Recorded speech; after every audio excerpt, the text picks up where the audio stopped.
एक साधु कुटिया बनाकर रहते थे। एक दिन वे अपनी कुटिया के आगे वृक्ष के नीचे समाधि लगाकर बैठे थे। गंगा के तट से थोड़ी दूर वन में एक चील अपनी चोंच में एक चूहे को पकड़कर ले जा रही थी। चील की चोंच से छूटकर वह चूहा साधु के सामने गिर पड़ा। चूहा अभी जीवित था। साधु को उस चूहे पर दया आ गई। उन्होंने उसे कुटिया में रख लिया। वे उसे खिला पिलाकर पालने लगे। एक दिन जंगली बिलाव की नज़र कुटिया के चूहे पर पड़ी।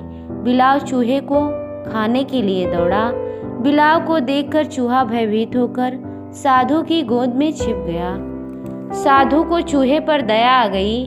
उन्होंने कहा, चूहे तुम बिलाव से डरते हो, अब तुम भी बिलाव बन जाओ। साधु महाराज के आशीर्वाद से चूहा बिलाव बन गया। एक दिन साधु कुटिया के अंदर बैठे थे। एक कुत्ता बिलाव को कुटिया के निकट देखकर उसे मारने के लिए झपटा। इस पर बिलाव बना चूहा दुम दबाकर भागा और साधु महाराज के समीप आकर बैठ गया। साधु महाराज बिलाव से बोले, अरे बिलाव, तुम कुत्ते से डरते हो? बिलाव साधु महाराज की ओर देखने लगा। साधु महाराज बोले, जाओ तुम भी कुत्ते बन जाओ। साधु महाराज के आशीर्वाद से बिलाव कुत्ता बन गया। एक दिन वह कुत्ता कुटिया के बाहर घूम रहा था कि एक भूखे शेर की नज़र उस पर पड़ी।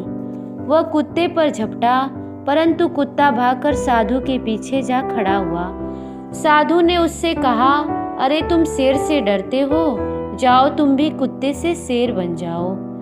कुत्ता शेर बन गया, परंतु कुटिया के निकट रहने वाले जानवर उससे डरते न थे। उनकी नज़रों में वह चूहा ही था। शेर बना चूहा सोचने लगा, जब तक यह साधु जीवित रहेगा लोग मुझे चूहा ही समझते रहेंगे। शेर बने रहने पर भी चूहे का मुखौटा मेरे ऊपर से न हटेगा। क्यों न मैं साधु को खा जाऊं। यह सोचकर वह साधु पर झपटा। साधु ने देखा कि शेर की बुद्धि मलिन हो गई है, वह मुझे ही खाने को झपट रहा है।